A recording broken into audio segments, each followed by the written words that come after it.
अस्य ज्ञानयञ्जन शलाकया चक्षुरुन्मीलितं येन तस्मै श्रीगुरवे नमः। अखण्डमण्डलाकारं व्याप्तं येन चराचरं तत्पदं दर्शितं येन तस्मै श्रीगुरवे नमः। परम आराध्य सद्गुरुदेव भगवान, परम वंदनीय माता जी, परम पूज्य संत प्रवर श्री विज्ञान देव जी महाराज, पूज्य संत श्री नामदेव जी महाराज, मध्य प्रदेश संत समाज के संरक्षक श्री भूतेश्वर सिंह जी, परामर्शक श्री एमडी वर्मा जी, माननीय अध्यक्ष श्री राकेश नाथ तिवारी जी, महामंत्री श्री विजय मिश्रा जी, मंत्री श्री राजेंद्र पांडे जी, सफल मंच संचालक शब्द शोधी श्री भारत सिंह लोधी जी, भोपाल के अध्यक्ष श्रीमती प्रीति तिवारी जी, और इसके साथ साथ प्रचारक श्री रमेश भदौरिया जी, श्री पंकज राय जी, श्री बाबूराम कुशवाहा जी, संभागीय प्रभारी श्री जयराम सिंह जी, श्री सुरेंद्र सिंह लोधी जी, संभागीय उपदेष्टा श्री बीएल राजपूत जी, आज के कार्यक्रम में भाग लेने वाले श्री नीरज पांडे जी, श्री ऋषि दास जी, श्री सुभाष कौशिक जी और श्री आकाश जागीर जी जो आज उपस्थित हैं हमारे बीच में। ये एक तरह से युवा अग्रणी प्रवचनकर्ता हमारे बीच में उपलब्ध हैं।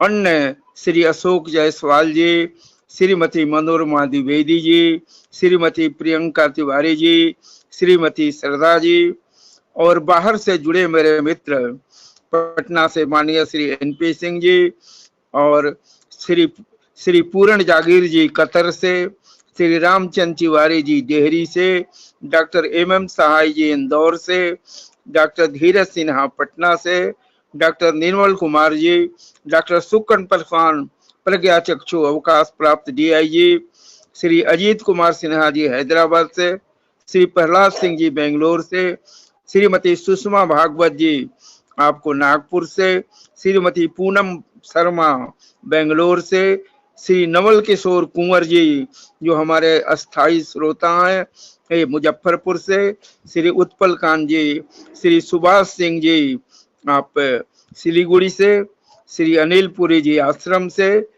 श्री मृत्युंजय सिंह मेरे अनुज बोकारो से, अन्य सभी गुरु भाई बहन जो इस ऑनलाइन सत्संग से जुड़े हैं, सबको सुखनंदन सिंह सदैव का सादर नमस्कार, सादर वंदन। जय सद्गुरुदेव।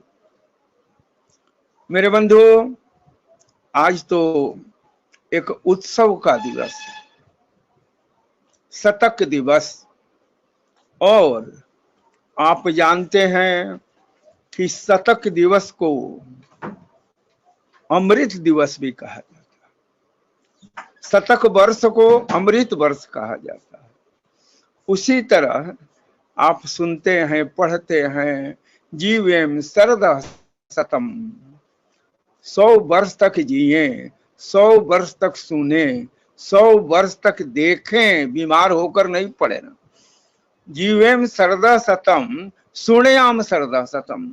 तो इसी तरह से शतक वर्ष का जैसे महत्व है, उसी का लघु रूप शतक दिवस है, जो किसी भी आयोजन के लिए मील का पत्थर है, प्रकाश स्तंभ है, जो बतलाता है कि अभी तक हमने क्या प्रगति की, हमारी क्या गति है, कितनी गतिशीलता है, आगे और कहाँ बढ़ना है। तो आज का दिन वर्तमान का निरीक्षण, अतीत का परीक्षण, भविष्य का दिशा दर्शन तीनों करते हैं। क्यों कि एक ऐसा यह दिवस है जो सबके श्रम का, सबके परिश्रम का, सबके चिंतन का, सबके सहयोग का एक लक्ष्य के रूप में हमारे सामने उपलब्ध है। इसलिए मेरे बंधु, मैं कहा करता हूं कि आज का दिन जहां परीक्षण निरीक्षण का दिन है, वैसे ही एक विशेष संकल्प का भी दिन होता है। हम शतक दिवस के अवसर पर एक संकल्प भी लेते हैं, जो कुछ करते आए हैं उनमें जो कुछ कहीं त्रुटियां नजर आई उसका परिमार्जन करेंगे, और जो कुछ अच्छाइयां विशिष्टता नजर आई उसका आगे बढ़ाएंगे। तो इसलिए मेरे बंधु, आज के दिन हम खड़े होकर एक बार मुड़कर 100 दिन की यात्रा की दूरी को भी देखते हैं और इससे प्रेरणा लेकर आगे के लक्ष्य का जो मार्ग है उसकी ओर भी देखते हैं। तो इसलिए आज का दिन अत्यंत महत्वपूर्ण है। और आप भी जानते हैं कि आज जो 100वां दिन पूरा हुआ है, तो एक एक दिन वर्तमान के साथ गुजरा है। एक एक दिन, प्रथम दिन से लेकर आज तक हर दिन पहले वर्तमान रहा है और धीरे धीरे वही अतीत बन गया है, भूत बन गया है। इसलिए मेरे बंधु, अगर हम वर्तमान को रोज संवारते रहें तो निश्चित रूप से आने वाला जो दिन होगा वह एक महान दिन होगा, वह एक महान उत्सव का दिन बन जाएगा जैसा आज बना। और आपको बता दूं, इस तरह से पूरे देश भर में, विदेश में भी जो ऑनलाइन सत्संग चल रहा है, जिसकी उपयोगिता की ओर अपने मध्य प्रदेश संत समाज के माननीय अध्यक्ष श्री राकेश नाथ तिवारी जी ने बहुत अच्छे ढंग से प्रकाश डाला। आपने बताया कि कभी कभी हम लोग पर्व त्योहारों के अवसर पर, योग सम्मेलन के अवसर पर, सदगुरुदेव सुबोध संत परवर विज्ञान देव जी महाराज के आगमन के अवसर पर कहीं कहीं के कुछ लोग एक साथ मिल जाते थे। आश्रमों पर जब बड़े बड़े उत्सव होते थे तो हम कुछ लोगों को सुन लेते थे, मिल लेते थे, देख लेते थे।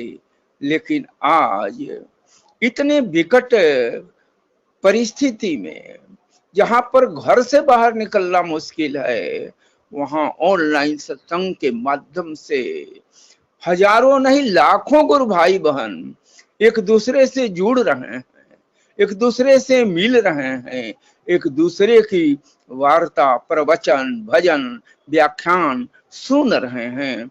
और लगता है जैसे सारे विहंगम परिवार की दुनिया एक आकर के मोबाइल में सिमट कर आकर बैठ गई है और हम इसी के माध्यम से एक दूसरे का परिचय प्राप्त कर रहे हैं। कितनी बड़ी उपलब्धि है। और यह भी सदगुरुदेव की प्रेरणा से, सदगुरुदेव की प्रेरणा मिली, जैसे भारत सिंह लोधी जी को, वैसे अन्य लोगों को भी प्रेरणा मिली। और इस प्रेरणा के फलस्वरूप आज इतना बड़ा आकार ग्रहण कर सका है। आज इस तरह से न केवल विश्वव्यापी, मैं तो कहता हूं यह व्योम व्यापी भी बन गया है। सारी ध्वनियां व्योम को लांग कर पहुंच रही है आपके हमारे मोबाइल पर। तो इसलिए यह ज्ञान व्योम व्यापी भी आज बना हुआ है। लेकिन मेरे बंधु, ऐसे दिन पर इतनी अच्छी गति प्रगति है, थोड़ा सा यह भी विचार करना चाहिए कि अभी तक जहां जहां ऑनलाइन सत्संग हो रहे हैं, यह बहुत प्रसन्नता की बात है। लेकिन जब बहुत अधिक विस्तार हो जाता है तो थोड़ा बहुत ज्ञान के संबंध में डाइल्यूशन की संभावना बन जाती है। इसलिए हमारे सदगुरुदेव ने संकेत किया कि विश्व प्रचार तो हमको करना है, लेकिन कैसे करना है कि सदगुरु अज्ञान नियम में कर सिद्धांत प्रचार, सिद्धांत का प्रचार करना है। सिद्धांत कहाँ है? स्वर वेद में है। और कहाँ है? विहंगम योग साहित्य में है, सदगुरुदेव की अमृत वाणी में है, संत परवर जी की दिव्य वाणी में है, संत नामदेव जी की वाणी में है। तो ये हमारा एक आधार स्तंभ है। मेरे बंधुओं, मैं इसलिए कहना चाहता हूँ, संसार में पुस्तकों की कमी नहीं है, नाना प्रकार की पुस्तकें भरी हुई है और सब दावा करते हैं हमारे पास ही सच्चा ज्ञान। लेकिन जब विहंगम योग का साधक जिसे स्वर वेद की दृष्टि मिली, जिससे महान सदगुरु के ज्ञान की झलक मिल गई है, वो उन पुस्तकों में उलझता नहीं है। अगर वहां कुछ अच्छाई है तो उसको भी विहंगम योग की तराजू पर तौल कर उसे ग्रहण करता है, अन्यथा पढ़कर छोड़ देता है। इसलिए मैं कहना यह चाहता हूं कि बहुत से मैं जहां तहां कभी कभी देख लेता हूं तो कुछ गुरु भाई बहनों की अपरिपक्वता भी नजर आती है। कहीं कोई कहीं का दृष्टांत, कोई कहीं का ऐसा अनुभव जो ब्रह्म विद्या को बदले ब्रह्म विद्या का फैलाव करती जाती। इससे बचना चाहिए। और मैं कहूंगा जितने आयोजक हैं, सभी आयोजकों का कर्तव्य होता है कि जो भी प्रवचन करता हूं वह स्वर वेद को केंद्र में रखकर प्रवचन विशेष रूप से करें।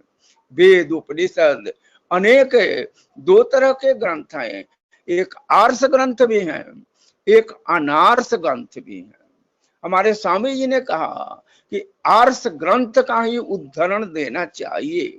अनार्ष ग्रंथ हजारों पड़े हुए हैं, सारे मैं नाम नहीं गिनाना चाहता हूं, आप सब जानते हैं।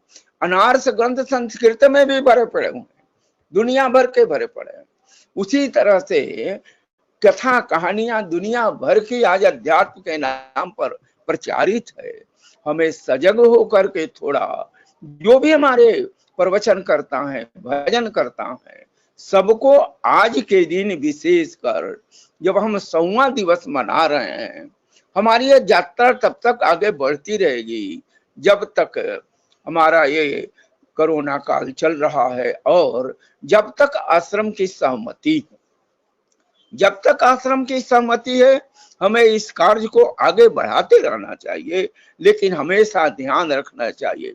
आप जानते हैं 100 बात सही बोलिएगा, वह एक तरह से अपना उचित प्रभाव डालेगा, लेकिन एक बात गलत बोल दीजिएगा सिद्धांत के तो सारे प्रवचन पर पानी फेर देगा। इसलिए मेरे बंधु को मैं कह रहा हूं, मैं कहीं सुन रहा था, विशेष कर मैं देख रहा हूं, जो लोग आजकल संस्मरण सुना रहे हैं, अनुभव सुना रहे हैं, उनमें देख रहे हैं कि व्यवहारिकता, वास्तविकता, इसकी कुछ कमी महसूस हो रही है। मेरे बंधु, ऐसा नहीं कोई कहता है मैं ध्यान में बैठा तो हनुमान जी के फोटो से हनुमान जी निकल गए बाहर, कोई बोलता है स्वामी जी फोटो से निकलकर हाथ पकड़ लिए। आप इस तरह की बातें आप किस केंद्र पर साधन कर रहे थे? जहां कौन आपका केंद्र है उस केंद्र पर क्या हुआ उसका मतलब नहीं। अरे पहले केंद्र पकड़े नहीं, ध्यान पर दृढ़ हुए नहीं, और कोई हाथ पकड़ने लगा, कोई पैर पकड़ने लगा, कोई युद्ध करने लगा। कोई एक आदमी कह रहा था कि और अपने जो कहते हैं तो कहिए, साथ में जोड़ देते हैं सदगुरुदेव को। इस सदगुरुदेव हमको लेकर कहां गए? रावण के पास ले गए सत्संग कराने के, ऐसा भी मैंने सुना। मेरे बंधु, थोड़ी सी सतर्कता की जरूरत है। मैं किसी की आलोचना नहीं करना चाहता, लेकिन यह भी देखना चाहता हूं कि हमारे सत्संग में किसी प्रकार की त्रुटि न रहे। इतना महान ज्ञान है, उस ज्ञान की गरिमा को ध्यान में रखते हुए भी आप अपना अनुभव सुनाइए, चाहे संस्मरण सुनाइए। ये कोई तोता मैना की कहानी नहीं है, जो मन करे जोड़ जाड़ के बताते जा रहे हैं। इसलिए मेरे बंधु, थोड़ी सतर्कता की जरूरत है। और आज के दिन विशेष रूप से हमें, केवल आपको नहीं कहता, मैं सभी आयोजकों को कह रहा हूं, और जो भी सुन रहे हों, थोड़ा विशेष इस पर ध्यान दें। हम जो कहने जा रहे हैं हम जो अनुभव सुना जा रहे हैं इसमें कितनी वास्तविकता है, कितना अनुभव परक है, कितना यह यथार्थ से समीप है।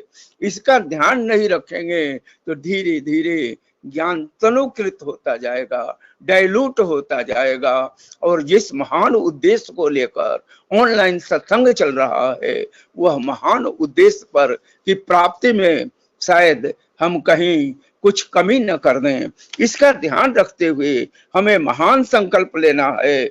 जिस तरह से हमारा ज्ञान महान है उसी तरह से हमारा जो कुछ भी हम कहें, इस मंच से, इस माध्यम से बहुत लोग सुन रहे हैं, देश विदेश के लोग सुन रहे हैं। वैसी परिस्थिति में मैं केवल इतना ही कहना चाहता हूं, थोड़ी और अधिक सजगता की जरूरत है, सतर्कता की जरूरत है। और अच्छा रहेगा अगर हम प्रवचन को स्वर वेद सद्ज्ञान की परिधि में लेकर चलें और जो कुछ बाहर पढ़े हैं उसको भी स्वर वेद के आधार से सत्यापित कर लें। मेरे बंधु, मैं जानता हूं यह आज के दिन हम कुछ संगठन के बारे में भी चर्चा करते हैं। क्यों? इसलिए ये संगठन का ही हम कार्य कर रहे हैं। इसलिए मेरे बंधु, मैं कहना चाहता हूं कि जो संकल्पवान व्यक्ति है वह यही सोचकर चलता है कि बड़ी से बड़ी भी बाधाएं अगर आ जाए तो सद्गुरु कार्य में वो हमें रोक नहीं सकती है। और इसीलिए मेरे बंधु, दुनिया का कोई भी लक्ष्य मनुष्य के साहस से बड़ा नहीं होता। अरे हारता वही है जो समस्याओं से कभी लड़ा नहीं होता। इसलिए ऐसी समस्याओं का कितना सुंदर निदान सद्गुरु कृपा से हमें मिला है। इसी तरह से विहंगम योग का कार्य निरंतर आगे बढ़ता रहे, निरंतर ज्ञान की गरिमा को, एक तरह से ज्ञान की मर्यादा को, उसको अस्थायित्व प्रदान करते हुए उस ज्ञान की मर्यादा को सतत निरंतर निखार के साथ आगे बढ़ाते हुए मेरे बंधु हमें एक कार्य करना है। मैं कहना चाहूंगा कि ऐसी कोई जगह नहीं है जहां थोड़ी मोड़ी समस्या नहीं है, लेकिन दर्शन कहता है ऐसी कोई समस्या भी नहीं है जिसका समाधान नहीं। करना यही है संगठन की दृष्टि से कि हम समस्या का हिस्सा न बने, हम समाधान का हिस्सा बने। यह एक आज के दिन यह भी हमें संकल्प लेना है कि हम किसी भी समस्या को स्वतः खड़ा करके और समाधान खोजने लगे नहीं। समस्या जहां तक हो कम करिए और समाधान का हिस्सा बन करके सभी भी प्रकार के विपदाओं, सभी प्रकार के संकटों को लांघते हुए सद्गुरु कार्य में आगे बढ़ते रहे। मेरे बंधु, आप जानते हैं अनेक ऐसे कार्य हुए, अनेक जो बड़े से बड़े कठिनाई में भी आगे होकर के निकलते हैं। इसलिए हम स्वयं की जिम्मेदारी को समझें और सफलता मिलने पर सबकी सहभागिता को सुझाव दें। जैसे अभी राकेश नाथ तिवारी जी ने कहा कि आज जो ये सफलता मिली है मध्य प्रदेश संत समाज को सबके सहयोग से मिली। मेरे बंधु, मैं आपको एक उदाहरण देना चाहूंगा कि जो लीडर होता है, जो आपका अध्यक्ष है, महामंत्री है, या जो ऊपर के अधिकारी हैं, किस तरह से कार्य किया जाता है, इसको एक उदाहरण से हम समझें। आप सब जानते हैं कि मिसाइल मैन कौन है? हमारे भारत रत्न पूर्व राष्ट्रपति कलाम साहब हैं। लेकिन जब प्रथम मिसाइल परीक्षण हुआ तो असफल हो गया। असफल होने के बाद क्या हुआ? वो अकेले गए मंत्रालय में और बताए, स्पष्टीकरण दिए कि किस कारण से ऐसा हुआ, और दूसरे किसी पर ब्लेम नहीं दी, अपने आगे बढ़कर गए। और यही जब सफल हो गया तो पूरी टीम को लेकर के, कितना बड़ा आदर्श है। अगर होता क्या है, जैसे हम असफल होते हैं एक दूसरे पर दोषारोपण करने देता, मैं नहीं, हमसे तो पूछा ही नहीं, वो कर दिया तो एक कर दिया। ये लीडरशिप नहीं है। लीडरशिप वह होता है जो अगर किसी कारणवश सफलता नहीं मिली तो उस सफलता के जिम्मेवारी अपने ऊपर ले लेता है, और जब सफलता मिलती है तो उसकी जिम्मेवारी सबके साथ सबके सहयोग से मिला। यह हमारा दृष्टिकोण होना चाहिए। और आज 100वें दिवस पर मैं समझता हूं यह कहना लाजमी है, क्योंकि जहां भी संत समाज है, इतना बड़ा ज्ञान है, इतने महान सदगुरु हैं, इतना बड़ा साधन, इतने बड़े लक्ष्य, सब में हम बड़े हैं, लेकिन व्यवहारिकता के धरातल पर हमारे आपस में प्रेम घटे मत। हम जिस तरह से हमारे छोटा परिवार में प्रेम बना रहता है, विहंगम योग के इस अंतरराष्ट्रीय परिवार में, इस संपूर्ण परिवार में, वैश्विक परिवार में एक तरह का प्रेम भाव रहना चाहिए। कहीं कोई कमी नहीं आनी चाहिए, और अगर कोई कमी आती है तो जो हमारे उच्चतर अधिकारी हैं उनको मिलकर उसका समाधान करना चाहिए। मेरे बंधु, इसके लिए हम समझें कि किस तरह से हम संत समाज के एक अब सदस्य हैं, हमारा एक परिवार के अंग हैं। हमारी छोटी सी गलती भी वो संत समाज के माथे पर भी एक टीका बन जाएगी। इसी तरह से मेरे बंधु, कोई भी कार्य, अब मेरा व्यक्तिगत कार्य इतना आदर्शमय हो कि कोई भी व्यक्ति कहे कि देखो ये कैसा व्यक्ति है जो इतना इतना कैसा था और इतना बड़ा, इतना व्यवहारिक आदर्श लेकर चलता। कोई हमारा उदाहरण दे, आपका उदाहरण दे, हमें समाज में ऐसा बन करके दिखाना चाहिए। मेरे बंधु, आप जानते हैं प्रोफेसर रज्जू भैया का नाम सुने होंगे। ये प्रोफेसर राजेंद्र सिंह इलाहाबाद विश्वविद्यालय में फिजिक्स के विभागाध्यक्ष थे। साथ साथ अभी जिस पद पर मोहन भागवत जी हैं, उस पद पर वे थे जिस समय वाजपेयी जी प्रधानमंत्री थे। वाजपेयी जी भी उनका चरण स्पर्श करते हैं।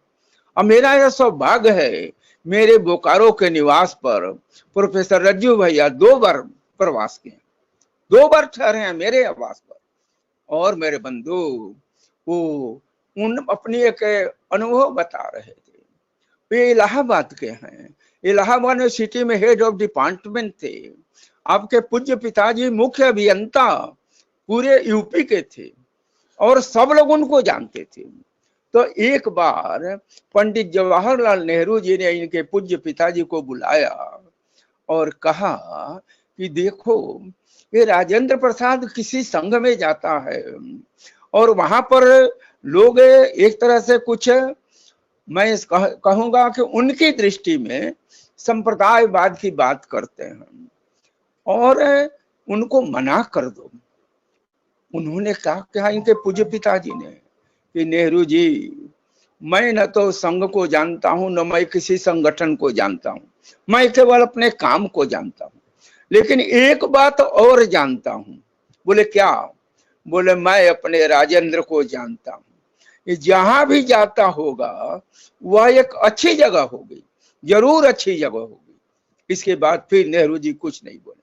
मेरे बंधु, बहुत से ऐसे व्यक्ति हों जो नहीं जानते हो कि विहंगम योग क्या है, जो नहीं जानते हो कि सदगुरु सदाफल देव जी महाराज का है, लेकिन हमारे आपके व्यवहार को, आचार विचार को देखकर वे कहना पड़े उनको कि नहीं, यह व्यक्ति जहां भी जाता है, जहां भी जाता होगा, जरूर कोई अच्छी जगह होगी। यह निर्भर करता है हमारा और आपका व्यवहार किस आदर्श की ऊंचाई तक जाता है, और निश्चित रूप से उस आदर्श की ऊंचाई तक जाना चाहिए जहां पहुंचाने का लक्ष्य हमारे परमराज सदगुरुदेव ने दिया है कि मैं ऐसा उत्तम बनूं जैसा हो न कोई। तो ऐसा उत्तम बनने का प्रयास, और आज के दिन 100वां दिवस पर तो जरूर यह संकल्प हम सबको लेना चाहिए। मेरे बंधु, स्वामी जी के लिए जो विश्व प्रचार का कार्य हमें दिया है, इस विश्व प्रचार के कार्य के लिए हमारे परमानंद स्वामी जी ने तो जगह जगह संकेत दिया, ये हमारा परम लक्ष्य है। और सबसे बड़ा दान ब्रह्म विद्या का दान है। और इसके संबंध में स्वर वेद के अनेक दोहे हैं जो हमें बताते हैं कि किस तरह से ब्रह्म विद्या के प्रचार के संदर्भ में स्वामी जी की अद्भुत वाणियां आज भी हमें प्रेरणा प्रदान करती हैं। स्वामी जी बताते हैं, ब्रह्म विद्या प्रचार का सदगुरु का जग काम। एक व्यक्ति पहली लाइन पढ़ लिए और सवाल पूछ दिए, तुरंत सत्संग में गए हुए थे, स्वर वेद में कहीं पढ़े पहली लाइन और सवाल पूछ दिए, जब ब्रह्म विद्या प्रचार सदगुरु का ही काम है तो हमको आपको क्या करना है? जिनका काम है वे अपना काम कर ही रहे हैं, हमारा आपका क्या दायित्व। हम बोले थोड़ा दूसरी लाइन भी पढ़ लो, दूसरी लाइन भी पढ़ लो। आज बहुत से लोग कहीं की आधी पंक्ति, कहीं की एक पंक्ति उठा करके और दौड़ने लगते हैं कि आगे का पढ़ते ही नहीं है। एक महान विद्वान हमसे स्वर वेद ले गए, संस्कृत के आचार्य, मेरे परम मित्र, उन्होंने ही बोकारो में हमारे परम महान सदगुरुदेव से प्रश्न पूछा था गीता का, जिसकी चर्चा सदगुरुदेव बराबर सत्संग में किया करते हैं। लेकिन वो ले गए और ले करके दूसरे दिन ही मेरे पास आए, मेरे बहुत अच्छे, श्रेष्ठ और हमारे हम उम्र में सबसे बड़े मेरे मित्र। तो उन्होंने कहा, सदैव जी यहाँ तो कुछ गलती लगता है।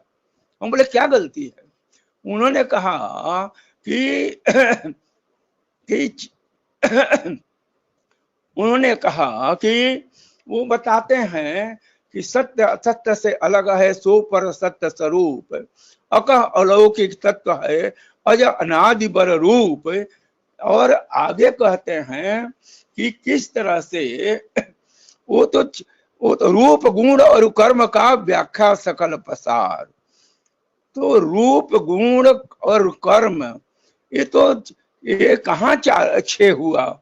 जहां कहते हैं कि नितनादि खड़ वस्तु है, इनकर सब विस्तार, तो छे बोले। और दूसरा में कहते हैं रूप गुण और कर्म का व्याख्या सकल पसार, तीन ही गिना रहे हैं, छह कैसे हुआ? और बोले महाराज जी थोड़ा आगे भी पढ़िए, कहीं का एक लाइन लेके मत भाग जाइए। आज बहुत से देख रहे हैं विद्वान लोग यही कर रहे हैं, कहीं का एक पंक्ति उठा लिए और उसके बाद आगे क्या है पीछे क्या है कोई मतलब नहीं। हम बोले आगे दिखाए उनको, पढ़िए, चेतन चार स्वरूप है, जड़ है एक असार, जड़ चेतन से पृथक है, एक बांध संसार। छह हो गया ना? बोले ओहो, इधर तो हम देखे ही नहीं। तो मेरे बंधुओं, बिना देखे आजकल तो ऐसा, मैं गया, एक व्यक्ति बोला कि बहुत बड़ा एक महान संतान हैं, कुंडलनी शक्ति तंत्र शक्ति के विद्वान हैं, और हमको जबरदस्ती ले गया। मैं गया तो प्रवचन दे रहे थे। उन्होंने मानते हैं आप किसी शक्ति के उपासक हैं, मानिए, लेकिन जबरदस्ती अर्थ मत खींच लीजिए। वो कहते हैं, गीता का एक मंत्र पढ़ रहे थे कि वो क्या रहते हैं, सर्वधर्मान परित्यज्य मामेकम शरणम व्रज। कह रहे हैं भगवान के, सभी धर्मों को छोड़कर मामेकम, माँ की शरण में आ जाओ। ये माँ जो शक्ति की आराधना, हो गया अर्थ। तो मेरे बंधु, ऐसे ऐसे खींचतान करने वाले अनेक विद्वानों को मैं पढ़ रहा हूँ। इसीलिए मैं बार बार आग्रह करता हूँ कि बहुत अधिक पढ़ना भी कुछ बाधा ही डालेगा, क्योंकि पढ़िए तो स्वर वेद के सिद्धांत के अनुकूलता में अगर उसके सांचे में बैठता है तो ठीक है, उसके सांचे में नहीं बैठता है छोड़ दीजिए, पढ़कर उसको लेकर बढ़ने की जरूरत नहीं है। हमारे स्वामी जी ने कहा, इसलिए कि ब्रह्म विद्या प्रचार का सदगुरु का जग काम, लेकिन करे करावे ताहि को सोई से वासी सनाम। जो करे भी और कराए भी, आप तो कर भी रहे हैं, करा भी रहे हैं, कितने नए नए लोगों को आप मंच पर ला भी रहे हैं, कितने ऐसे भजन करता है जिनको कभी हम जानते नहीं, आज प्रकाश में आ रहे हैं। लेकिन पुनः मैं कहना चाहूंगा भजन गाने वालों से भी कि सिनेमा की तर्ज वाला भजन थोड़ा कम कीजिए। आप क्यों भजन गाते हैं? शब्द प्रकाश में भजन की कमी है। साहेब की कितनी कितनी शब्दावली है, पदावली है, कितना है भरा हुआ है भजन।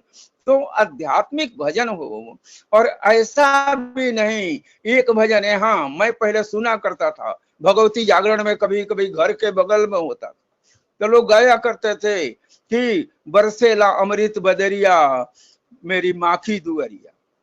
अब आगे गए, एक दिन मंदिर में शंकर भगवान के, तो वहां भी गा रहा है बरसेला अमृत बदरिया शंकर की दुअरिया। अब लो भाई, फिर मैंने देखा है कि हमारे मंच पर भी हो रहा है बरसेला अमृत बदरिया सदगुरु के दुअरिया। अब एक ही तरह भजन, जो जैसा देखा, जिसका घर मिले कह देगा हमारी दुअरिया, बरसेला अमृत बदरिया ये हमारी दुअरिया। लो भाई, जो मन करे बना लो। तो इस तरह से बना बना कर भैया भजन मत गाओ। और ज्ञान इतना बड़ा भजन हमारे स्वामी जी बनाकर गए हैं, सदगुरु कबीर साहब बनाकर गए हैं, उसको गाने में क्या हो जाता है। इसलिए मेरे बंधु ध्यान रखना चाहिए दो तीन बातों का। स्वामी जी ने जो विश्व प्रचार के लिए कहा कि भूमंडल संसार में सदगुरु का बहुधाम, ये बहुधाम का मतलब क्या होता है? केंद्र, बहुत केंद्र है सदगुरु का। और इसी जैसे आपके यहाँ केंद्र है, प्रचार का केंद्र है, आश्रम है, ये सब क्या है? यही बहुत धाम है। स्वामी जी कब लिख करके गए हैं कि यहाँ नहीं, कहते हैं भूमंडल संसार में सदगुरु का बहुधाम। बहुधाम बनेंगे, बन रहे हैं। और ब्रह्म विद्या प्रचार सो अंतर्गति सतनाम, एक एक लाइन तो आपको बता रहे हैं कि अंतर की गति है, नाम रूट नहीं करना है। इसके साथ साथ स्वामी जी आगे कहते हैं ब्रह्म विद्या की धार है भूमंडल प्रचार, देव सदाफल शरण है प्रभु जीवन मम सार। इस ब्रह्म विद्या के प्रचार को किस तरह से बढ़ाना है, और स्वामी जी भी कहते हैं सिद्धांत पर फिर से एक बार ध्यान दीजिए। स्वामी जी फिर क्या कहते हैं? सिद्धांत प्रचार हितमय रमि रहूं, जीवन माया कर्म फंदे सुजतना कितनोकम। संसार में लोग रहेंगे ऐसा, पहले भी रहे हैं, अभी भी हैं, आगे भी रहेंगे, जो माया के फंदे में, कर्म के फंदे में जिनका जीवन माया कर्म फंदे, जिन्हें सुझाई नहीं पड़ता है रास्ता, कितनों कहने पर नहीं सुनता है, रहेंगे। लेकिन हमको तो सदगुरु के कार्य को लेकर के आगे बढ़ते जाना है, और इसी तरह से उनके लिए भी प्रार्थना करनी है कि ऐसे लोग जो इस प्रकार के महान ज्ञान के प्रति रुचि रखते हैं या कहीं कहीं बाधक भी बन जाते हैं, तो ऐसे लोगों को भी संकेत करते हुए तो स्वामी जी ने कह दिया, इनको सुबुद्धि दे दयामय, समझ महिमा योग की, निर्विघ्न विश्व प्रचार हो, बिनती सदा फल योग की।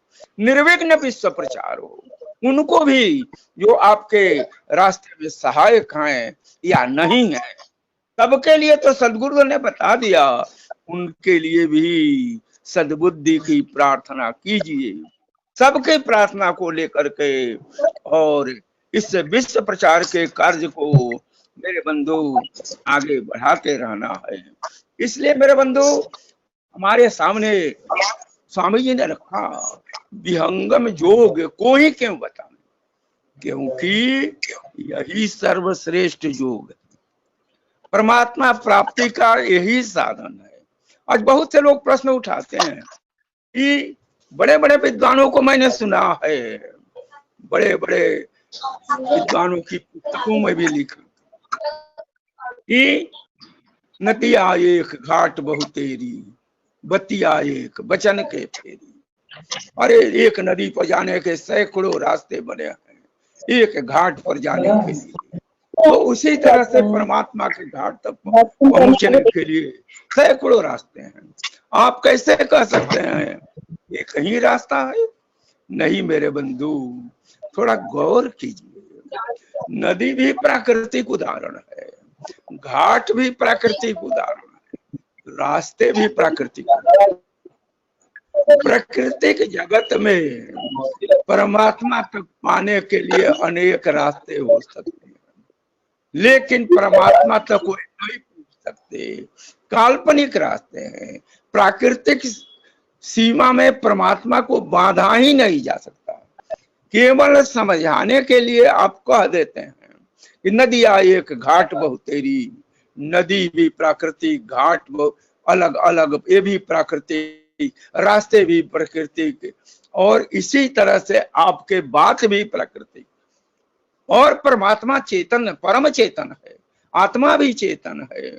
उसकी प्राप्ति आत्म चेतना के शुद्ध प्रकाश में सदगुरु की योग युक्ति से होती है, ये कौन जानता है। तो इसलिए मेरे बंधु, स्वामी जी कहा करते थे कि ब्रह्म विद्या का प्रचार होना चाहिए, अन्यथा अध्यात्म के नाम पर अंधकार ज्यादा फैलता जा रहा और होता है।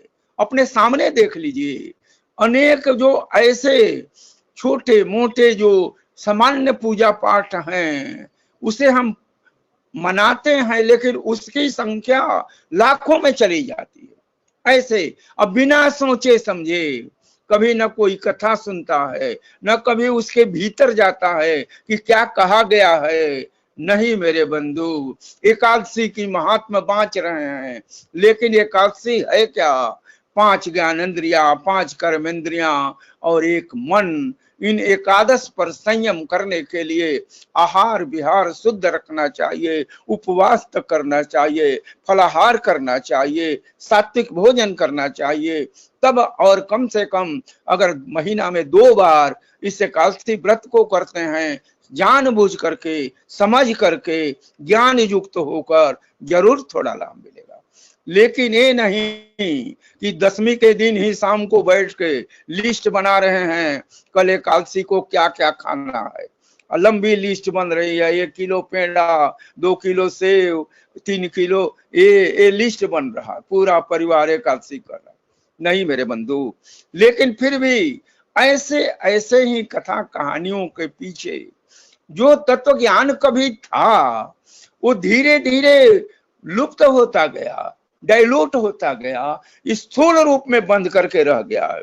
इसीलिए स्वामी जी ने कहा ब्रह्म विद्या का प्रचार होना चाहिए। ब्रह्म विद्या प्रकाश है, भक्ति मुक्ति सुखधाम, गाथा यह अध्यात्म है, अमत सनातन नाम। अगर भक्ति मुक्ति चाहिए, सुख आनंद चाहिए, तो भक्ति मुक्ति सुखधाम कौन है? ब्रह्म विद्या प्रकाश है। यह ब्रह्म विद्या का प्रकाश भक्ति मुक्ति और आनंद का प्रदाता है। इसलिए मैं इसी को कहते हैं, अरे असल अध्यात्म की गाथा यह है। कहाँ कथा कहानियों में उलझते जा रहे हो? गाथा यह अध्यात्म है, अमत सनातन नाम।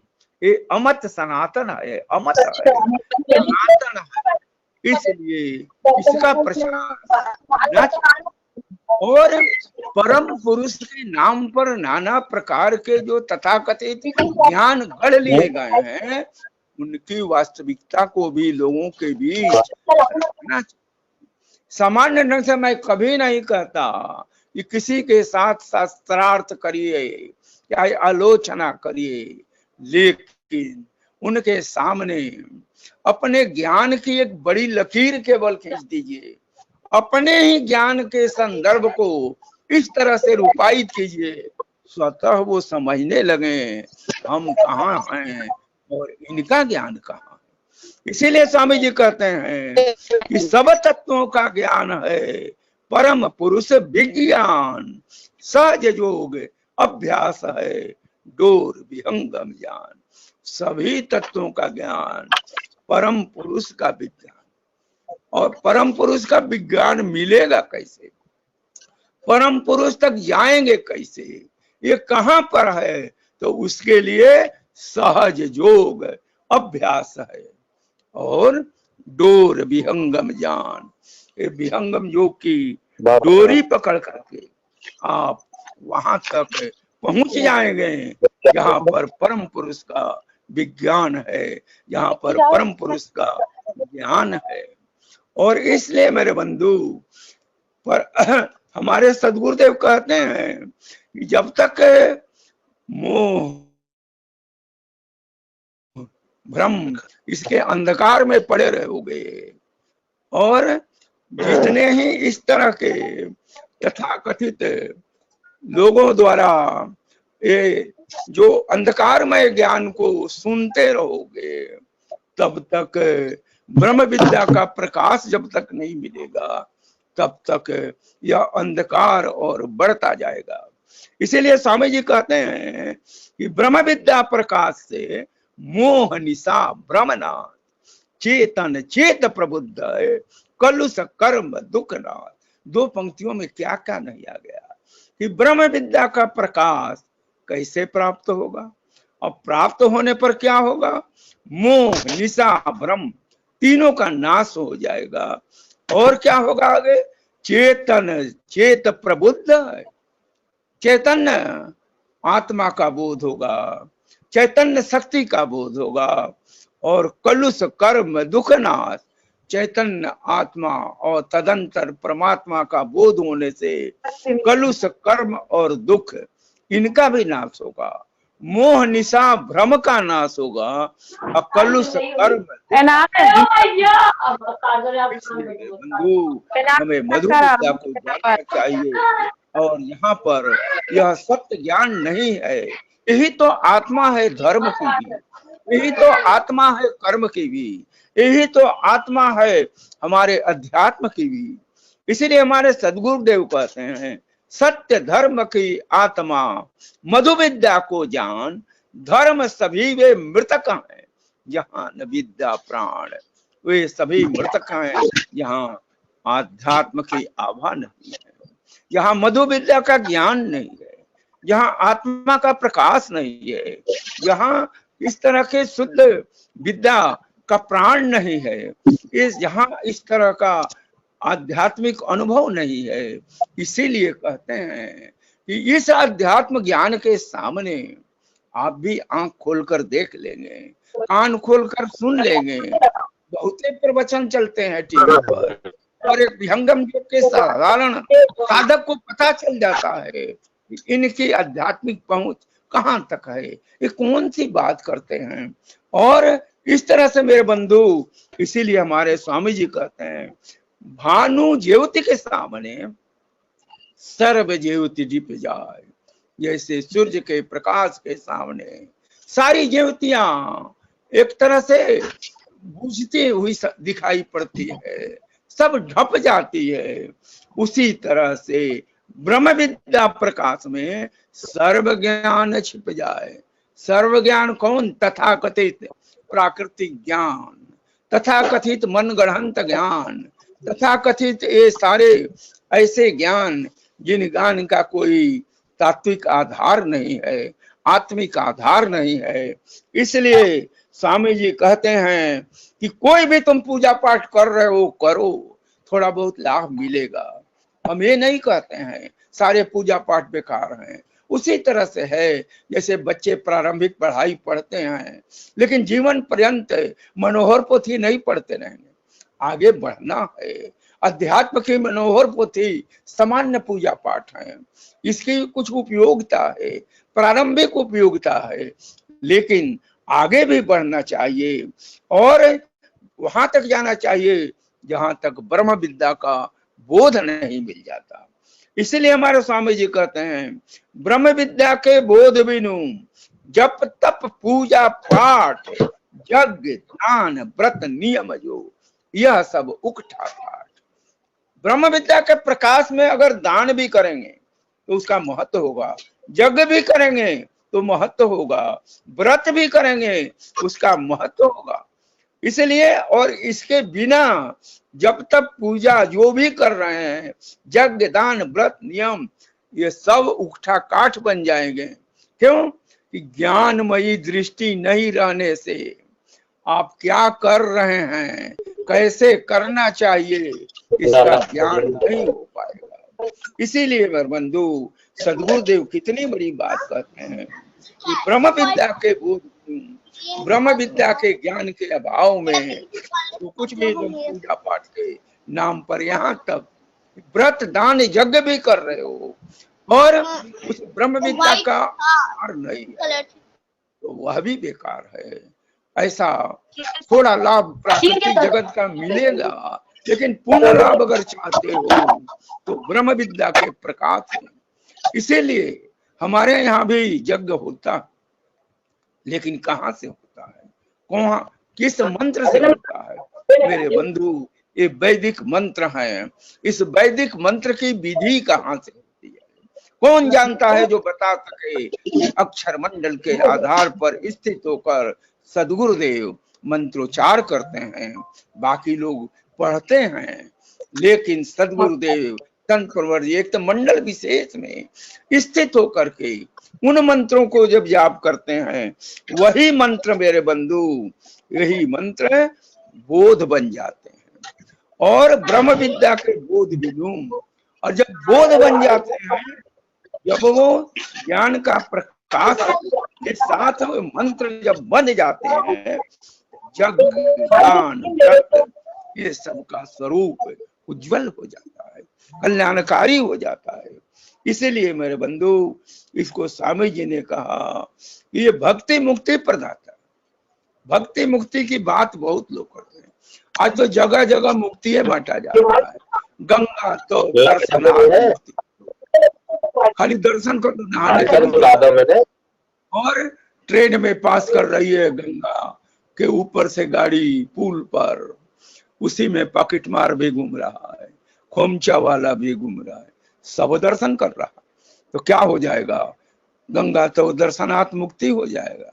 नहीं, इसके पीछे इतना ही था कि आप जाइए। गंगा किनारे एक समय था, ऋषि महर्षि तपस्या किया करते, भारद्वाज ऋषि थे, याज्ञवल्क्य ऋषि थे, सब प्रयागराज में तपस्या करते थे। तो जो जाएगा दर्शन करने, इनका भी दर्शन करेगा, इनसे भी ज्ञान प्राप्त करेगा। आज भी प्रयागराज में विहंगम योग का आश्रम, वहां पर क्या है? वहां सद्ज्ञान है, वहां सदगुरु हैं। आप जाइए गंगा दर्शन करने, संगम नहाने भी जाइए, लेकिन वो अधूरा हो जाएगा जब वहां का ज्ञान जाकर के सदगुरु का दर्शन और ज्ञान नहीं प्राप्त करिएगा तो अधूरा रहेगा। इसीलिए ऐसे केवल मोहक नारा से हम चाहते हैं कोई हमारे ऊपर आम के पल्लों से पानी छीट दे और कह दे मुक्तम भव मुक्ता भव, और हम मुक्त हो जाएं, प्रसन्न मन हो जाए। यही होता है, पवित्र भव पानी सारे शरीर में छीट दिए।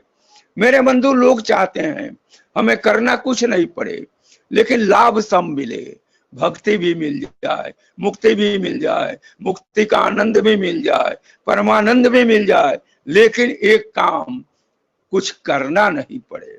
मेरे बंधु, इसीलिए स्वामी जी ने क्या कहा? अरे ब्रह्म से यह उत्पन्न है, ब्रह्मजा या कर नाम, भक्ति मुक्ति सुखदायिनी, प्रभु प्रिय अविचल काम। मेरे बंधु, मैं जोशी आश्रम पर कुंभ में हर बार 1 महीना रहता हूं, और यहां तक मुझे याद है 2013 का कुंभ था, और उसमें भी मैं था वहां, और 13 या 12 का था, 2012 या 12 का ही शायद कुंभ था। मेरे बंधु, एक लखनऊ से DIG साहब आए थे, उनका नाम JP सिंह था। वो उस समय पासपोर्ट विभाग में थे, तो थोड़ा आश्रम से परिचय होता था विदेश प्रचार के निमित्त। तो वो आए तो आश्रम पर ही ठहरे। सदगुरुदेव ने हमसे कहा कि JP सिंह साहब भी बहुत धार्मिक आदमी है, बहुत संस्थाओं में जाते हैं, इनके साथ थोड़ा सत्संग करिएगा। तो मैं भी उनके रूम में आता जाता परिचय बढ़ाया। मैं तो कुंभ नहा लिया था। वो बोले कि वो मेरा नाम जान गए थे, सदैव जी मेरे साथ चलिए आज कुंभ नहाने। बोले आज तो जाने नहीं देगा, वो विशेष दिन था, शायद अमावस्या था। बोला कि आज तो नहीं जाने। बोले चलिए ना, मैं चल रहा हूँ, डीआईजी आपके साथ चल रहा। प्रज्ञा चक्षु जी सुन रहे होंगे। तो डीआईजी के साथ जाने का हिम्मत बढ़ी, चले उनके साथ। अब जैसे नौका पूरा पुलिस उलिस उनके साथ था, जैसे जैसे हम लोग कुंभ के नजदीक आने लगे, उनका फोन घरघराने लगा, मार हर 2 मिनट पर फोन। हम बोले क्या हो रहा है भाई, कहां से इतना फोन आ रहा है। और उसी बीच में विहंगम योग पर जितना सवाल पूछे, मैंने सब सवालों का जवाब दिया। उन्होंने क्या कहा, बोला कि सदैव जी मैं भी कई संस्थाओं में जाकर, मंदिरों में और संस्थाओं में प्रवचन देता हूँ। आज मात्र 40-45 मिनट में विहंगम योग के महानता के बारे में आप जो कुछ बताया, मैं तो अवाक हो गया। मैं तो 20 बरस से पढ़ता हूँ, बोलता हूँ। 20 बरस में जो नहीं जाना, वो 40 मिनट में आज मैं उससे अधिक जान गया। बहुत प्रसन्न हुए। लेकिन जब मैंने पूछा कि फोन क्यों इतना बज रहा, बोले कि जानते हैं हमारे कई मित्र हैं, सबको मालूम है कि मैं कल नहाने अमावस्या के दिन जाऊंगा संगम घाट पर, टाइम भी बता दिया था। अब उन लोगों को अंदाज लग गया है कि मैं जा रहा हूं घाट की तरफ। अब मैं तो आपके साथ सत्संग में डूबा हुआ था। फोन आने लगा। ये फोन, बोले फोन पर लोग क्या कहते हैं। बोले फोन पर सब यही कहता है कि आप मेरे नाम पर भी एक डुबकी लगा लीजिएगा, ताकि हमें भी पुण्य मिल जाए। मेरे बंधु, संसार यही चाहता है कि मैं सोया रहूं और दूसरा डुबकी लगा दे, हमको मुक्ति मिल जाए। यही चल रहा है, ये धंधा है, देखते नहीं है। लोग बोलते हैं मंत्र जाप हम नहीं करेंगे, पंडित जी लीजिए ये पैसा, आप जाके वहां जाप कराइए। अरे छोटा सा मंत्र है, आप भी जानते हैं। उस मंत्र को त्र्यंबकम यजामहे सुगंधि पुष्टिवर्धनम उर्वारुकम इव बंधनात् मृत्यु मुक्षयमामृतम, कौन नहीं जानता। लेकिन नहीं, अब इसी तरह से हमारे यहाँ एक बन गया है सिस्टम जैसा, और यही डाइल्यूशन का कारण है कि धीरे धीरे सबलेट कर देते हैं, मुक्ति भी भक्ति भी दूसरा कोई हमारे लिए कर देगा और हमको मिल जाएगा।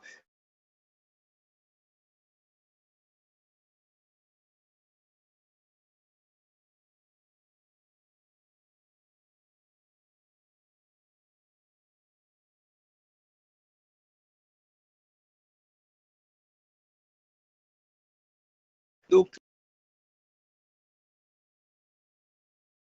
बड़ा बांस, उतने बड़ा झंडा। मैं पहले आश्चर्य, हम लोग देखते हैं झंडा के मुंह पर केवल ऊपर झंडा रहता है, पूरा जितना बड़ा बांस उतना बड़ा झंडा, सब पर लिखा हुआ ओम मणि पद में हुम, ओम मणि पद में हुम। मैं उतना देखकर सोचने लगा कि क्या इसके पीछे कारण होगा। फिर लोग हमको ले गया, वहां के बड़े बड़े मंदिर हैं, बौद्ध मंदिर। बौद्ध मंदिर में गया तो वहां देखा एक चक्र बना हुआ है, उस चक्र पर भी लिखा हुआ है ओम मणि पद में हुम। और कोई कोई व्यक्ति तो अपने थोड़ी देर घुमाकर चले जाते थे। कोई कोई बोला कि दिन भर घुमाता रहता। बोले क्यों दिन भर घुमाता है। तो कोई आदमी इसको 100 रुपया दिया कि मेरे नाम पर दिन भर जाके तुम घुमाते रहो, घुमाएगा वो। और सुनिए, उसमें जो मणिपद में हम जितना बार घूमेगा, उतना मंत्र जाप करने का पुण्य इनको घर में बैठे हुए मिल जाएगा, 100 रुपया में केवल। मेरे बंधु, तब हमारे ध्यान में आया कि झंडा क्यों इतना लंबा होता है। वो क्या करते हैं, कौन 100 रुपया देने जाए, कौन किसी आदमी को खोजने जाए।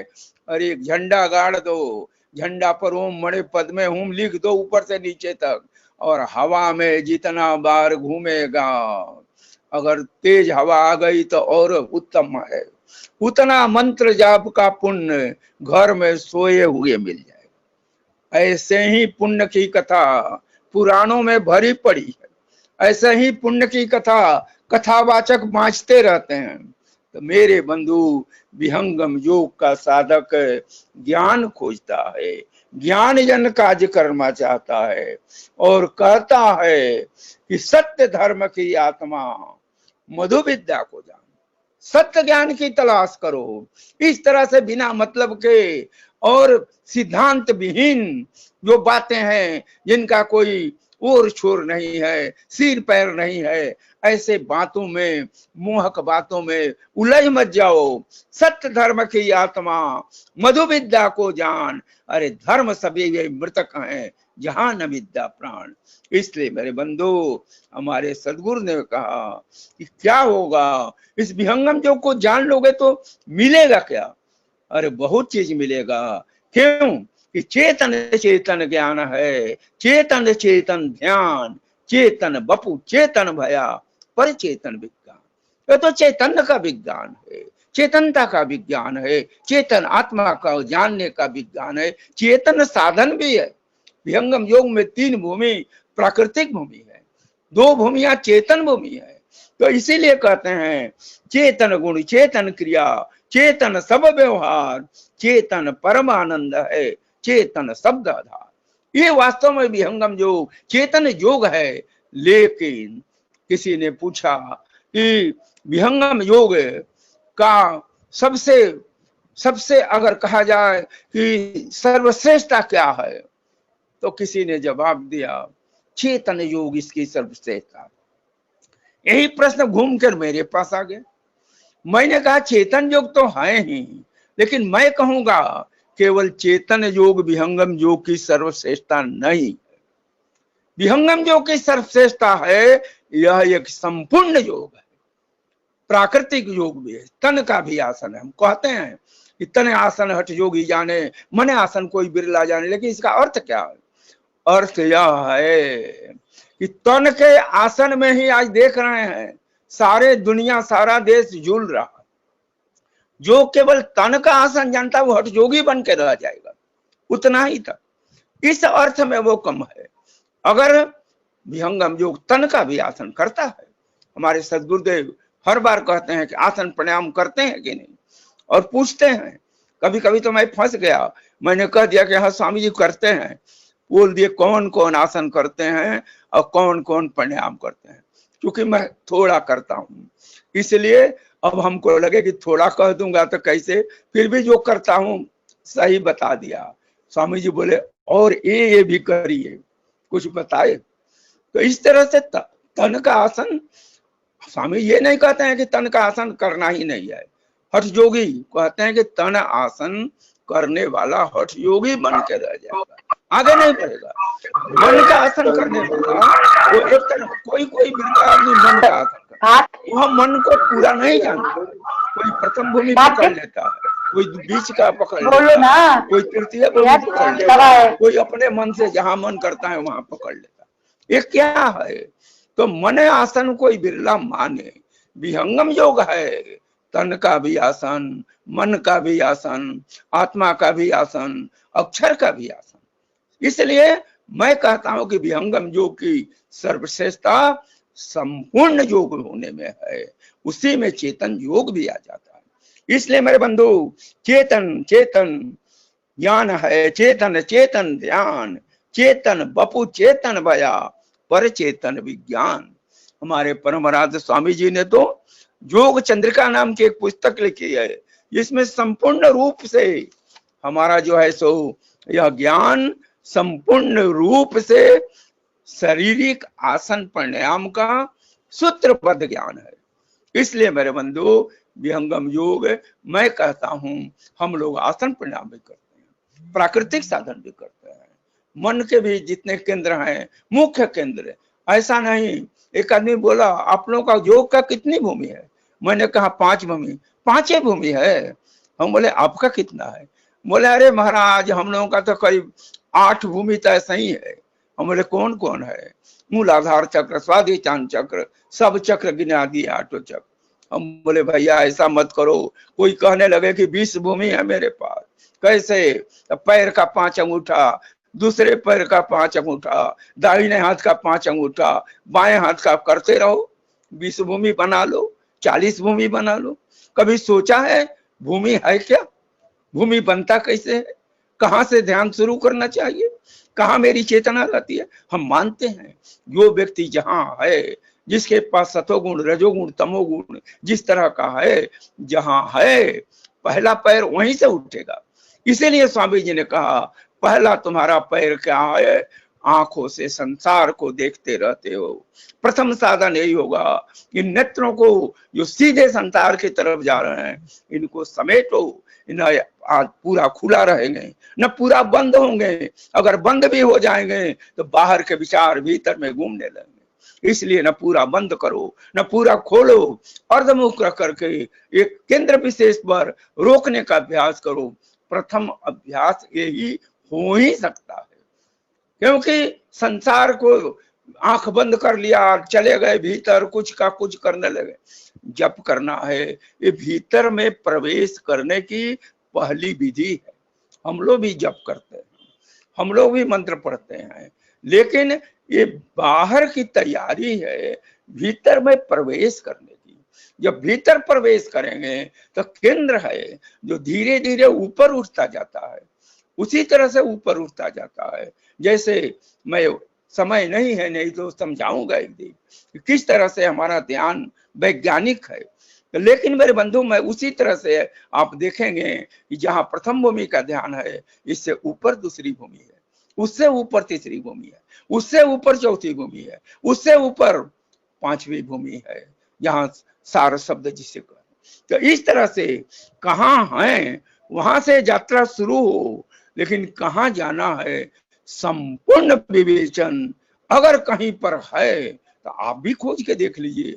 अगर ऐसा संपूर्ण विवेचन कहीं मिलता है तो मैं भी मानने को तैयार हूं। ठीक है, वह भी ज्ञान सर्वोच्च है, लेकिन नहीं, ये विहंगम योग की सर्वोच्चता है।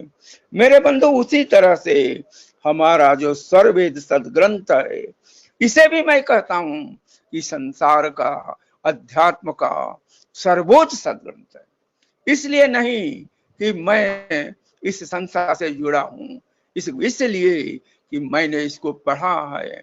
अन्य हजारों पुस्तकों मैंने पढ़ी, मेरी अपनी लाइब्रेरी में हजारों पुस्तकें हैं। लेकिन मेरे बंधु, मैं कहना यह चाहता हूं कि जो स्वरवेद हमारा है, जो स्व आत्मा परमात्मा का ज्ञान है, इसमें अनेक विषय हैं। अक्षर क्या है, परमाक्षर क्या है, सदगुरु क्या है, काल क्या है, प्रकृति क्या है, और इस तरह से मेरे बंधु अनेक जितने भी माया क्या है, और इस तरह से जितने भी अध्यात्म के विषय हो सकते हैं कि प्रकृति क्या है, माया क्या है, भक्ति क्या है, उपासना क्या है, सुमिरन क्या है, भजन क्या है, बंधन क्या है, मुक्ति क्या है, सृष्टि क्या है, प्रलय क्या है, शब्द भेद क्या है। इस तरह से मेरे बंधु अनेक तरह के विषय हैं, और एक भी विषय ऐसे नहीं है कि स्वामी जी ने केवल एक संकेत देकर छोड़ दिया, बिल्कुल स्पष्ट कर दिया। जहां शब्द भेद पढ़ेंगे कोई है बताने वाला। आज बड़ी बड़ी पुस्तकें हैं, ऐसे विद्वानों को मैं जानता हूं जो 1000 पुस्तकें लिखे हैं। कबीर साहब पर 40 पुस्तकें हैं, और क्या लिखते हैं, ये अनाहत ही सार शब्द है। क्या पढ़े आप कबीर साहब को, अनाहत कहाँ है, और क्या इसकी व्याख्या करते हैं। अनाहत का अर्थ होता है जो आहत नहीं है, और सारे शब्द कहीं न कहीं वो आघात से उत्पन्न होते हैं। इसलिए जो सार शब्द है वही अनहद। क्या है अनहद की सीमा, कहाँ अनहद होता है। अनहद से सूक्ष्म ब्रह्मांडी शब्द ओम रणंग सोम शक्ति निरंजन, वो कहाँ होता है, उसके ऊपर अक्षर मंडल का शब्द कहाँ है, तब परमाक्षर शब्द वहां सार शब्द है। लेकिन कुछ पता नहीं क्या सार शब्द है, क्या अनहद है, क्या बोली है, कौन परा है, कौन पसंती है, कौन बैखरी है, कौन मध्यमा है, कोई मतलब नहीं। जो मन में आया अंदाज से बोले जा रहे हैं, अंदाज पर अंधेरे में तीर छोड़ते जा रहे हैं, और बहुत बड़े अध्यात्म विज्ञानी भी बन रहे हैं। नहीं मेरे बंधु, अगर संपूर्ण आध्यात्मिक तत्व का विवेचन जानना हो तो स्वर वेद पढ़िए, और पढ़िए गंभीरता के साथ। देखिए मेरे बंधु, हमारे स्वामी जी ने स्वर वेद की भूमिका में ही क्या कहा। स्वर वेद हमारे अंतर का चिंतामणि चेतन प्रकाश है एवं हमारे हृदय मंदिर का अखंड दिव्य ज्योतिय है। सच्चे अनुरागों के लिए अमृत धारा है। दो पंक्तियों में क्या छोड़ा, सब कुछ कह दिया स्वर वेद के बारे में। जब सदगुरु देव के अंतर का चिंतामणि चेतन प्रकाश है और यह अखंड दिव्य ज्योतिय है, कहाँ का? स्वामी जी के हृदय मंदिर का। और अनुरागियों के लिए क्या है? अमृत धारा है। अब उस सर्ववेद के बारे में और क्या सुनना है मेरे बंधु? हमारे प्रथमाचार्य जी क्या कहते हैं? प्रथम परंपरा सदगुरु कहते हैं स्वरवेद आध्यात्मिक सिद्धांत का परिपूर्ण ग्रंथ है। परिपूर्ण ग्रंथ है। यह आपकी महान कृति है जो संसार में चिरकाल तक अपनी तेजस्वी प्रभा से प्रकाशित हो, अंधकार को दूर कर अध्यात्म पथिकों के उचित सन्मार्ग को आलोकित करती रहेगी। ये प्रथमाचार्य की वाणी। हमारे सदगुरुदेव क्या कहते हैं? सदगुरु आचार्य स्वतंत्र देव जी कहते हैं, हमारे द्वितीय परंपरा सदगुरु क्या कहते हैं? मेरे बंधु, स्वरवेद एक आध्यात्मिक सदग्रंथ है। यह ज्ञान परमाणुओं का इसमें भंडार है। इसमें अक्षर की शक्ति है और स्वरवेद के अंदर जो ज्ञान है उसका आधार कोई बाह्य पुस्तक नहीं है, पठित ज्ञान नहीं है, अपरा विद्या नहीं है। स्वरवेद के अंदर जो ज्ञान है उसमें कोई संशय नहीं है, कोई तर्क नहीं है, कोई वितंडावाद नहीं है। स्वरवेद प्रज्ञामूलक बौद्धिक व्यायाम नहीं है। स्वरवेद तो स्वरवेद कौन कहता है? प्रथम परंपरा सदगुरु की वाणी है। और सुपूज्य संत प्रवर विज्ञान देव जी महाराज क्या कहते हैं इसी स्वरवेद के बारे में? स्व का अर्थ है आत्मा, वेद कहते हैं ज्ञान को। स्व का दूसरा अर्थ है परमात्मा। इस तरह जिसके द्वारा आत्मा का ज्ञान प्राप्त हो, परमात्मा का ज्ञान प्राप्त हो, वही तो स्वरवेद है।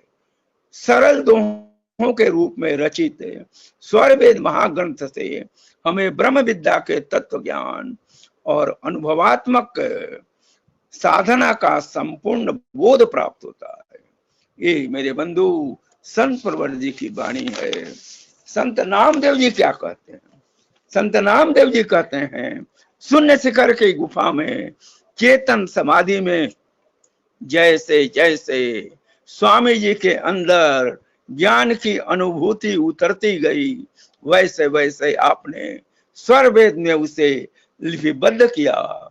यही अनुभूति जन अनुभव की उत्तरोत्तर अभिव्यक्ति का सदग्रंथ है, जिसका नाम है स्वरवेद। अध्यात्म का यह अद्वितीय सदग्रंथ, अध्यात्म का यह सर्वोच्च धरातल रूपायित करने वाला सदग्रंथ, अध्यात्म की सर्वोच्च साधना का सदग्रंथ। इस तरह मेरे बंधु स्वामी जी से लेकर संत नामदेव जी महाराज तक जिस तरह आपने स्वरवेद के बारे में बतलाया, उसके संबंध में मैंने थोड़ी सी चर्चा आपके समक्ष की। मेरे बंधु, मैं देख रहा हूं कि मेरा जो निश्चित समय 1 घंटा का है वो करीब करीब हो चला है।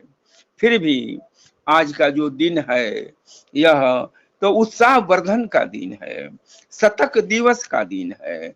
आप सबों के परिश्रम के परिणाम को एक तरह से उसको मैं कहूंगा प्रशस्ति करने का दिन है। आप लोगों ने जो इतना श्रम किया, परिश्रम किया, और मैं देखता हूं कि आपके सत्संग में कभी कभी सुनता हूं मैं, लेकिन सुनने के बाद मैं देखता हूं आपकी गुणवत्ता बरकरार, आपने गुणवत्ता में कभी ह्रास नहीं होने दिया।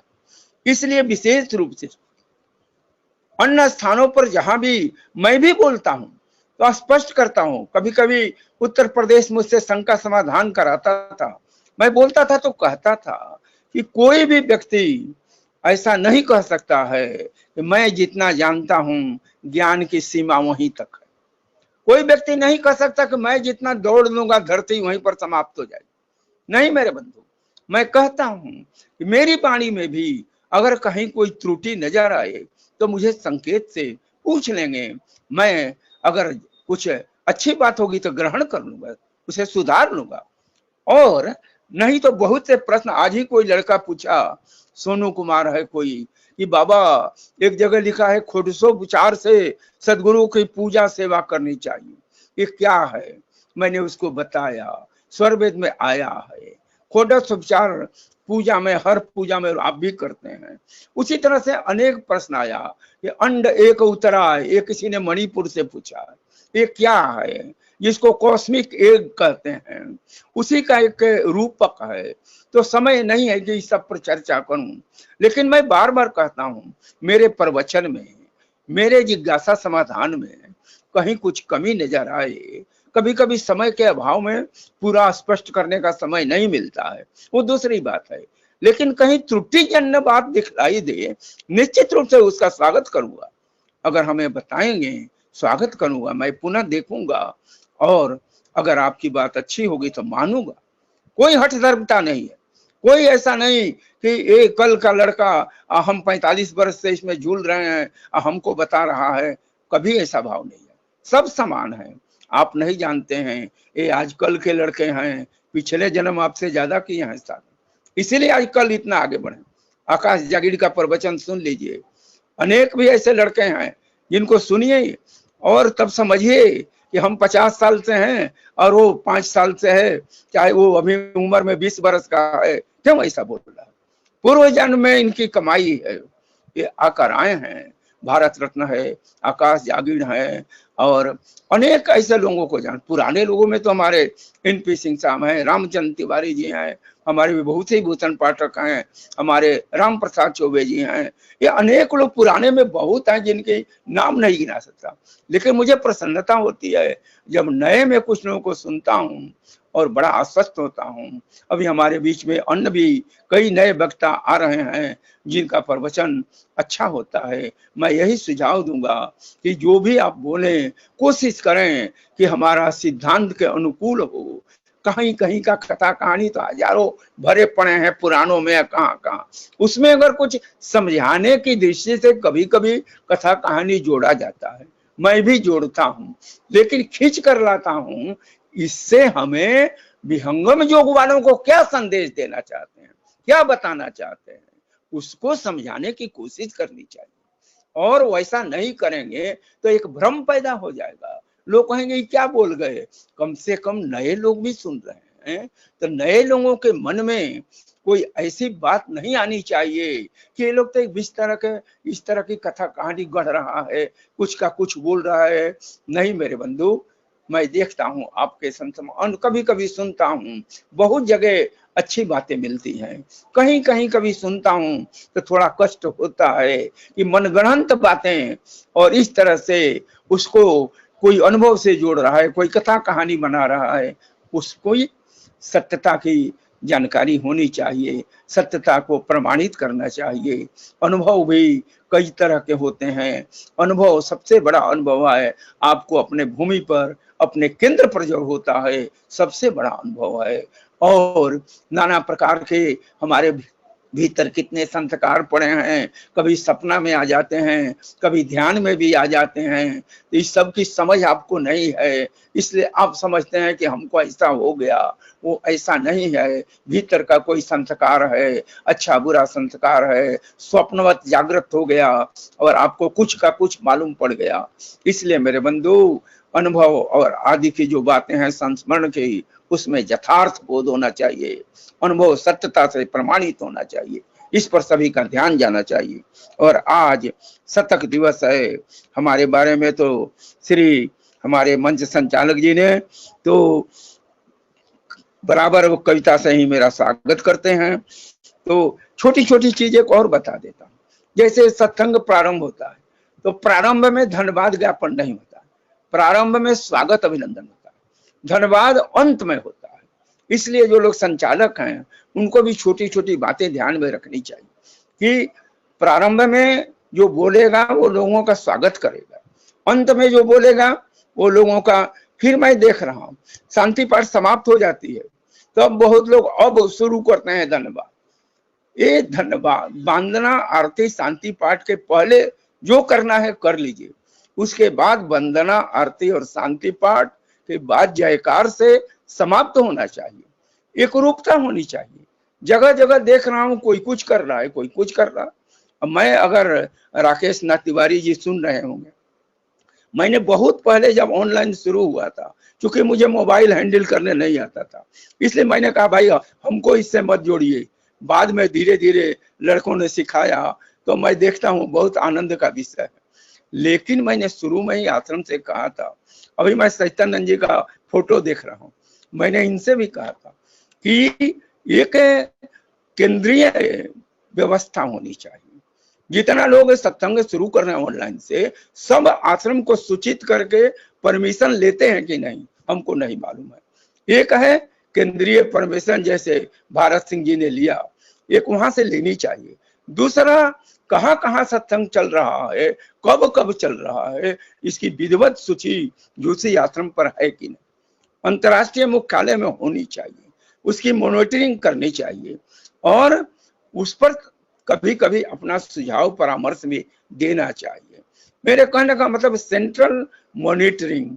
और इसके लिए मैंने कई बार कहा, पता नहीं हो भी रहा हो, लेकिन मुझे फीडबैक नहीं मिला कि हो रहा है कि नहीं हो रहा है। राकेश नाथ तिवारी जी अभी आश्रम पर रहे हैं, पंकज तिवारी जी, आप लोग भी इस पर थोड़ा ध्यान देंगे कि इस ऑनलाइन सत्संग में एक रूपता रहे, सभी जगह एक जगह से कहें, समय निश्चित रहे। Time is the essence of everything. ऐसा नहीं कि कोई शुरू किया 3 बजे भोर से और 12 बजे रात तक चल रहा। टाइम हर जगह का समय, ये कुछ बातें हैं जिस पर हमारे केंद्रीय आश्रम को विचार करना है। मैंने अपनी प्रार्थना बहुत पहले निवेदित कर दी है, पता नहीं शायद कुछ हुआ तो मुझे इसकी अभी तक जानकारी नहीं है। लेकिन मेरे बंधुओं, मैं थोड़ा भावुक हो गया और अब मैं समापन करूंगा आपके इस शतक दिवस पर। मैं भी 2-4 पंक्तियां लिखा हूं, उसी से इसको समाप्त करने जा रहा हूं। पुनः एक बार शतक दिवस पर आपको सत सत बधाई, सत सत शुभकामनाएं और सदगुरु से सत सत प्रार्थना कि आपका यह संत समाज निरंतर इसी तरह से सिद्धांत और साधना के यथार्थ को लेकर आगे बढ़ता रहे। मैं कहूंगा अध्यात्म क्रांति प्रचार जग में स्वामी जी का है यह नारा, आज प्रत्यक्ष अनुभूत हो रही गुरु कृपा की अविरल धारा। ऑनलाइन सत्संग आज यह गुरु कृपा से हमें प्राप्त है, 100वां दिवस आज आया है, सबके अंतर हर्ष व्याप्त है। सचमुच यह दिन दर्शाता है योग विहंगम का इतिहास है, मिला हमें इन 100 दिनों में ब्रह्म विद्या का विमल प्रकाश है। दूर दूर से जुड़े हुए जो सबका हृदय खोल स्वागत है, सब पर सदगुरु कृपा अशेष हो। इस सत्संग में जो आगत है वो ओजस्वी वक्ता लेखक हैं, योग प्रचार के हैं प्रभारी, मध्य प्रदेश के हैं अध्यक्ष मानवर श्री राकेश तिवारी, संरक्षक भूतेश्वर सिंह हैं, परामर्शक एमडी वर्मा हैं, महामंत्री श्री विजय मित्र हैं, सेवा में सब शुभ धर्मा हैं, मंत्री श्री राजेंद्र पांडे हैं, जय राम सिंह प्रभाग प्रभारी, साथ सुरेंद्र सिंह लोधी हैं, सेवा प्रति सभी अधिकारी, प्रचारक रमेश भदौरिया और साथ श्री पंकज राय हैं, बाबू राम हैं, कुशवाहा संघ सेवा के तीनों पर्याय हैं, श्री अशोक जी जायसवाल के साथ कई प्रचार दूत हैं, सभी गुरु भाई बहना संग आगे बीएल राजपूत हैं, भोपाल की अध्यक्षा श्रीमती प्रीति जी स्वर शोधी हैं, सफल मंच संचालक साधक श्रीमन भारत सिंह लोधी हैं, नीरज पांडे ऋषिदास जी भजन सुनाने में प्रवीण हैं, श्री कुशाब कौशिक के संग सुधि वक्ता आकाश जागीण हैं, इस ऑनलाइन सत्संग में दूर दूर से जुड़े लोग हैं। प्रतिकूल है समय मगर सदगुरु कृपा से यह संयोग है। इस समय सत्संग दिवस पर जिनका जो भी योगदान है, गुरु कृपा के सभी पात्र हैं। सबका यह जीवन महान है। जो भी सुन रहे हैं मुझको, जो भी सुन रहे हैं मुझको, सबके प्रति मेरा आभार है। सदगुरु सदगुरु देते शुभाशीष हैं, मेरा सादर नमस्कार है, मेरा सादर नमस्कार है। इन्हीं शब्दों के साथ सदगुरु सत्ता को प्रणाम करते हुए सौगे दिवस पर आप सबको पुनः बधाई देते हुए और प्रणाम करते हुए अपनी वाणी को यही विराम देता हूँ। बोलिए सदगुरुदेव की जय।